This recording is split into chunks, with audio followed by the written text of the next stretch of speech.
çfarë po ndodh në të vërtetë. 5 teori për luftën e Iranit, Izraelit, Amerikës, apo ndodh diçka më e madhe se sa na tregojnë lajmet. Në muajt e fundit, bota është përfshirë nga tensionet e mëdha në lindjen e mesme. Konflikti mes Iranit, Izraelit dhe Amerikës ka rritur frikën për një përshkallëzim të madh. Por disa njerëz besojnë se kjo nuk është thjesht një luftë normale. Sot do të shohim 5 teoritë që po qarkullojnë për atë që mund të fshihet pas këtyre ngjarjeve. Kujdes, këto janë teori dhe spekulime, jo fakte të konfirmuara. 1. Lufta për naftën. Rajoni ku po ndodh konflikti është një nga më të rëndësishmet në botë për energjinë. Përmes ngushticës së Hormuzit kalon rreth 20% e naftës globale. Kjo do të thotë se kush kontrollon këtë zonë ka ndikim të madh në ekonominë botërore.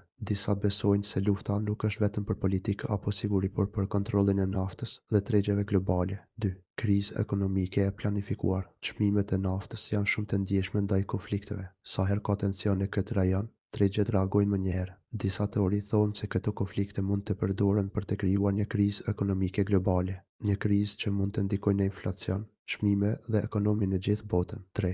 Bllokimi i Hormuzit. Ngushtica e Hormuzit është një nga rrugët më të rëndësishme në botë. Nëse kjo rrugë bllokohet, furnizimi me naftë mund të ndalet. Disa besojnë se kjo mund të përdoret si një armë ekonomike. Një lëvizje e tillë mund të trondisë gjithë ekonominë globale.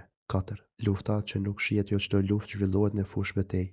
Sot ekziston edhe një luftë tjetër, lufta kibernetike. Sulme ndaj bankave, sistemeve të energjisë dhe internetit mund të ndodhin pa u parë nga publiku. Disa mendojnë se kjo luftë tashmë ka filluar. 5. Fillimi i një konflikti më të madh. Kur shumë vende përfshihen në një rajon, rreziku i përshkallëzimit rritet. Disa besojnë se kjo mund të jetë vetëm fillimi, një konflikt që mund të zgjerohet dhe të përfshijë më shumë vende, por askush nuk e di me siguri se çfarë do të ndodhë. Reflektimi i historia na ka treguar se shumë konflikte kanë filluar si të vogla, por janë bërë shumë më të mëdha. Por gjithashtu na ka treguar se paqja është gjithmonë e mundur. Në fund, pyetja më e rëndësishme nuk është vetëm çfarë po ndodh, por çfarë do të ndodhë më pas. Dhe ndoshta pyetja më e madhe është, a është kjo vetëm një luftë apo pjesë e diçkaje më të madhe? Nëse ju pëlqeu kjo video, bëni like dhe abonohuni për më shumë video interesante çdo ditë.